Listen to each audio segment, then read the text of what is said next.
I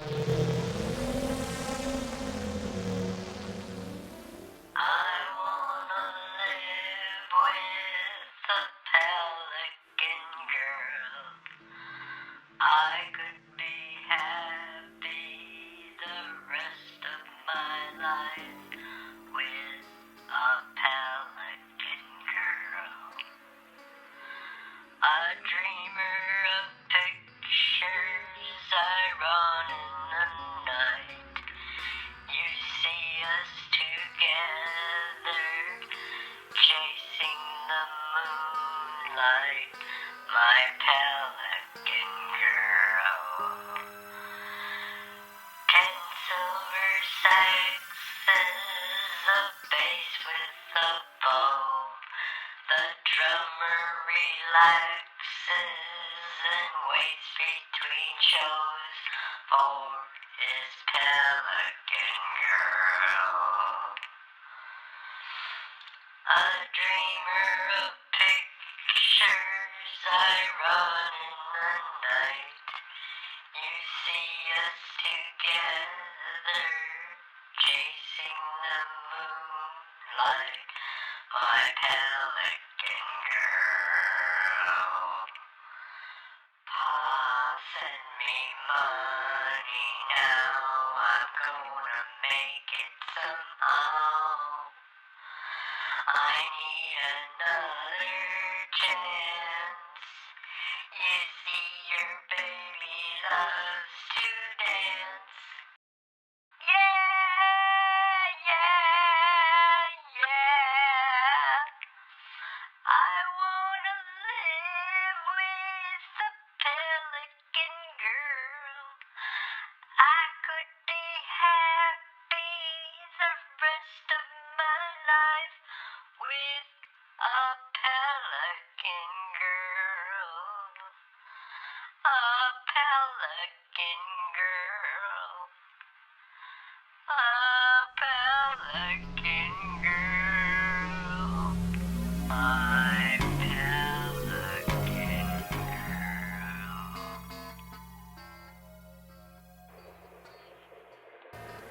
One night, I dreamt that I was working in a fish hatchery.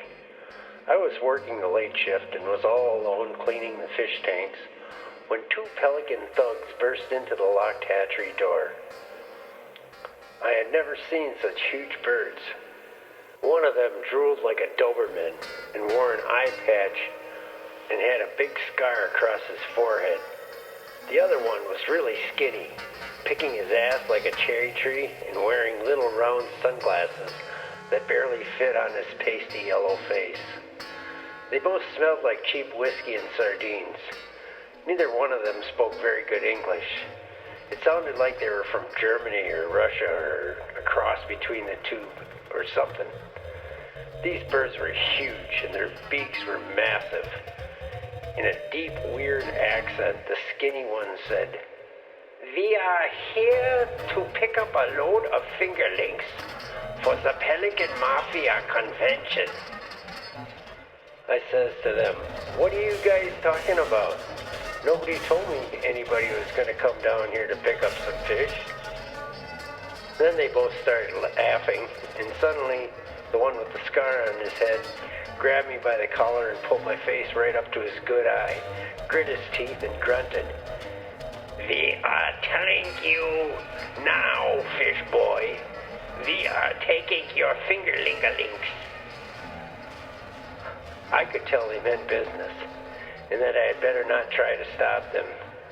Scarhead threw me aside and dunked his beak into the raceway where several 100,000 fish were. Skinny Bird held open a bag as Scarhead dumped a bill full of fingerlings into it, and then went back in for more. Suddenly I noticed there was a third pelican who hadn't come all the way into the hatchery. She was standing by the door. I could tell that it was a female because she was wearing a miniskirt and a ton of eye makeup. Wow! I never thought I could fall for a pelican, but she looked just like a caterpillar on a tambourine, and was she beautiful. In a split second we locked eyes. I couldn't stop looking at her. What kind of interspecies attraction was this?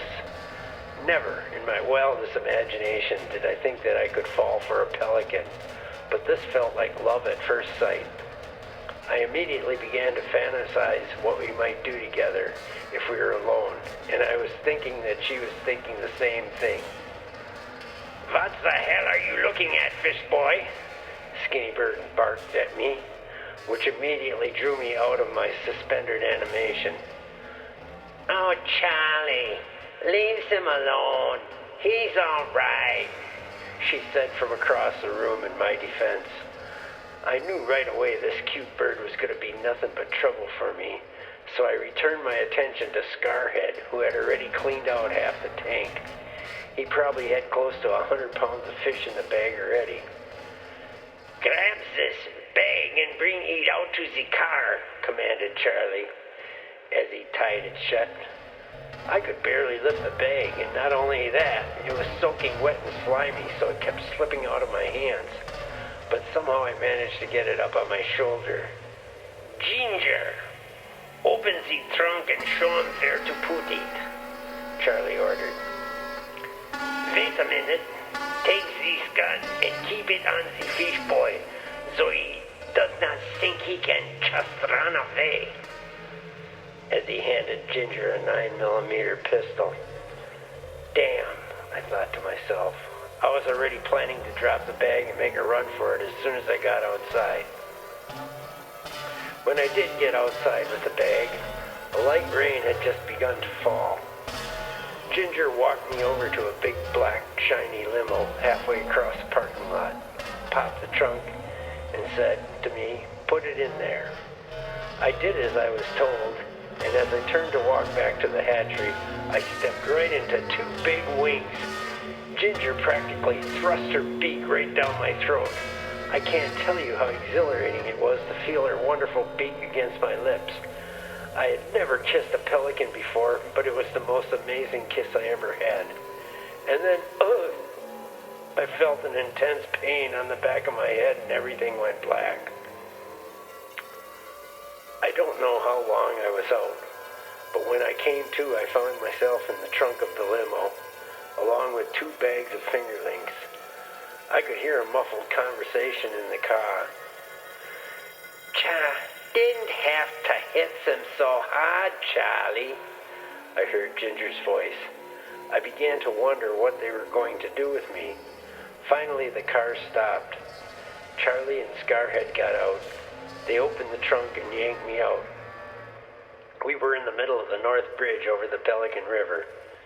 The birds each grabbed an ankle and a wrist, and with a 1, 2, 3, they eased me over the railing. Oh my God, I was sailing through the air toward the water below. Was this it? Was this how it was going to end? I knew I only had a second or two before I hit the water, but somehow I felt oddly calm. In the face of imminent death, or at least serious bodily injury, I was in a state of complete tranquility. Time became suspended. I became so relaxed that I fell into a deep slumber. And when I awoke, I was in my bed, and I really had to pee. And Ushy Oddy, I gotta go potty. Kaplunk, kaplunk, karoot-a-toot, and Ushy Oddy, I gotta go potty.